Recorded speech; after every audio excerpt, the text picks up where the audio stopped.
कंगना, बहुत सारे Bollywood celebrities already host हो चुके हैं, सलमान खान, अमिताभ बच्चन, शाहरुख खान। आप किसे आपका कंपटीशन समझते हो? और किसी को देखा, even Karan Johar, your friend is a host, आपने किसी को देखा या किसी से इंस्पिरेशन लिया? स्पेशली आप किसको कंपटीशन समझते हो?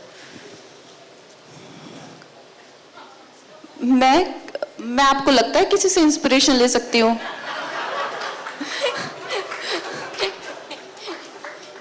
नो, आई थिंक मुझे किसी से इंस्पिरेशन लेने की जरूरत नहीं है, स्पेशली बिकॉज जब आप एक रियलिटी शो होस्ट करते हैं, आप अपने आप का ही basically you have to be yourself.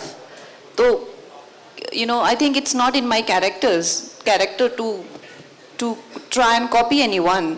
So it is never below my dignity to want to copy anyone. Kangana inspiration नहीं लेती है, कंगना पर्सपिरेशन बहुत देती है. कंगना जी नमस्ते. रेखा खान आपके राइट साइड में.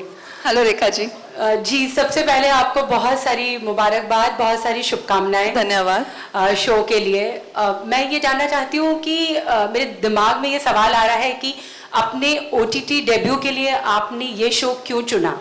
और दूसरी चीज़ ये है कि जब भी इस तरह के रियलिटी शोज होते हैं तो कॉन्टेस्टेंट हो या होस्ट हो या जजेस हो, उनकी पर्सनालिटी का एक बहुत ही अलग पहलू नज़र आता है. तो इस शो में हमें किस तरह की कंगना एज अ होस्ट नजर आएंगी? रेखा जी, मैं एक्चुअली काफ़ी दिनों से सोच रही थी कि मुझे भी OTT पे किसी तरह से पार्टिसिपेशन करना है. जैसे आपने देखा होगा कि पिछले कुछ सालों में इट्स बूमिंग एंड कितना इम्पॉर्टेंट हो गया है ये प्लेटफॉर्म.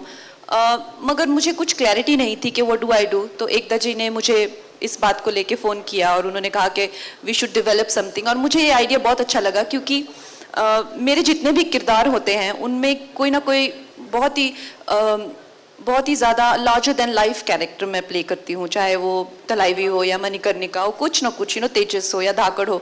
लेकिन मुझे कभी मेरे लेवल पे लोगों के साथ इंटरेक्ट करने का मौका नहीं मिलता. एक मौका था ट्विटर पे, वो उन लोगों ने बैन कर दिया.